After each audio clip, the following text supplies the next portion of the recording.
আজকে ভারতীয় ছবি আসার কারণে 16টা সিনেপ্লেক্স, মিনিপ্লেক্স, মাল্টিপ্লেক্স তৈরি হয়েছে। যখনই আওয়াজ আসে যে ভারতীয় ছবি বন্ধ করে দেওয়া হবে, তখনই তারা বলে ভাই তাহলে ইনভেস্ট করে কি করবো? আপনার এই কমপ্লেনটাতে প্রদর্শক সমিতিকে দেওয়া উচিত ছিল যে সিনেপ্লেক্স এই কারবারগুলো করতেছে, আপনারা আমাদের পাশে থাকেন। যে সিনেপ্লেক্সের বিকল্প নাই, তার সাথে আমি একমত। সিনেপ্লেক্স হবে, আপনার সিনেমা চলবে। আপনারা হারিয়ে যান কেন? আপনারা কন্টিনিউ করেন না কেন? এখানে এই যে অনেকে অনেক হঠাৎ করে যে আপনারা যে একটা আওয়াজ তোলেন ভারতীয় ছবি বন্ধ করা হোক, আজকে ভারতীয় ছবি আসার কারণে 16টা সিনেপ্লেক্স, মিনিপ্লেক্স, মাল্টিপ্লেক্স তৈরি হয়েছে। এটা আমি আপনাদেরকে লিখিত দিচ্ছি কোথায় কোথায় তৈরি হয়েছে।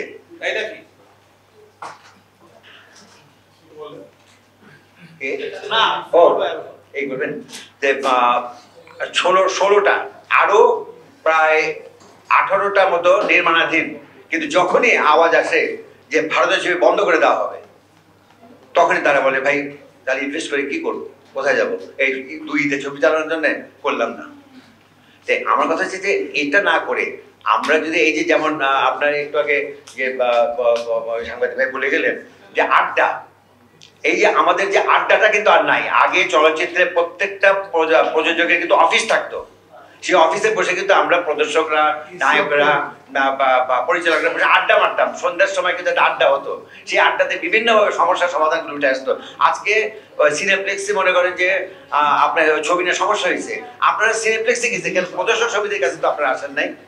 আপনার এই কমপ্লেনটাতে প্রদর্শক সমিতিকে দেওয়া উচিত ছিল যে সিনেপ্লেক্স এই কারবারগুলো করতেছে, আপনারা আমাদের পাশে থাকেন। তখন দেখলাম আমরা পুরো জিনিসটা আপনাদের পাশে থাকতাম। যে একা একা করতে গেলে তো কোনো জিনিস হবে না।